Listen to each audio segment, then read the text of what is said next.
Lynn wrote to me saying, Lynn says, David, should parents be able to choose the sex of their children beyond situations where the baby has been determined to be intersexed? So I think sometimes it's more interesting to start with why should something not be allowed than why should it be allowed. And it's a sort of libertarian perspective, which is unless you have a really specific reason not to allow something, to ban something, then it should be allowed, period.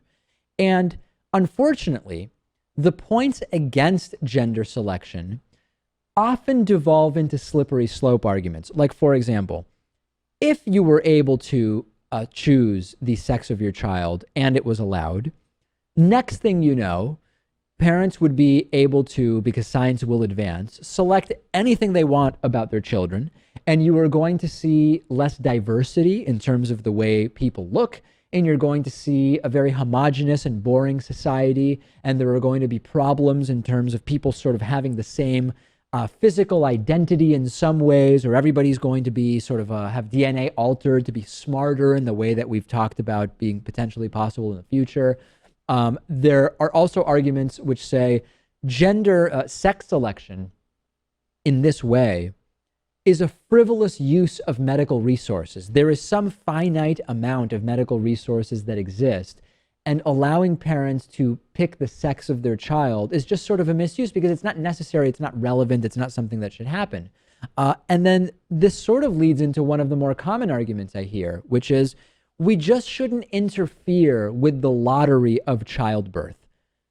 I don't know. I don't know how I feel about that, because when you look at the arguments in favor of sex selection for children, you say, well, listen, number one, there are parents who want they want a boy or a girl.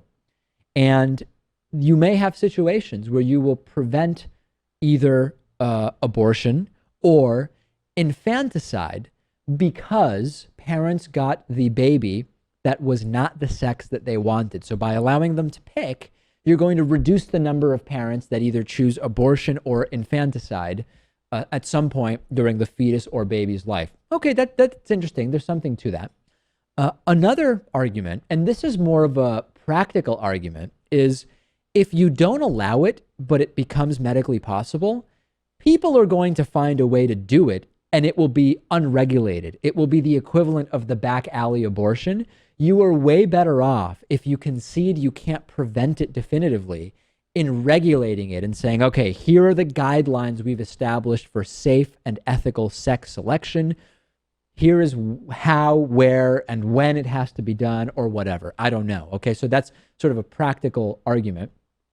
And then another argument is basically just a broader freedom argument, which is if nobody is getting hurt, parents should have freedom of choice. If you can't make a very specific and strong argument as to why you would ban something, then it should be allowed because it is part of the freedom of choice that parents should have. Where do I come down on this? I take a more practical approach. I do not believe that you are going to be indefinitely able to prevent this from being done. And I think we are way, way better off regulating it and allowing it. And I want to go one step further. If you're worried about overpopulation, okay, and this is not something I've heard discussed often. I know many couples who say, okay, we had a daughter. We're going to have another child because we also really want to have a boy. And then they have a second daughter. And then they say, you know what? We're going to have another child because we really want to have a boy.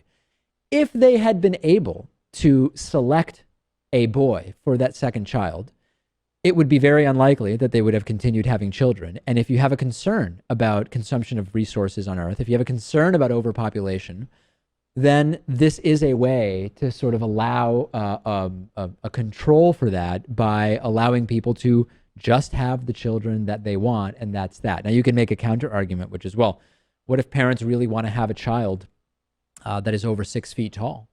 Not a great example, because by the time you know whether the child will be 6 feet tall or not, you may have gone beyond the age at which you can birth a child if you're a woman. But you sort of get the idea.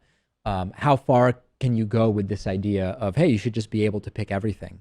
And my prediction is, because of the way medical science is going, you're going to be able to go pretty far in choosing traits for children. I say allow it, regulate it, and do it safely.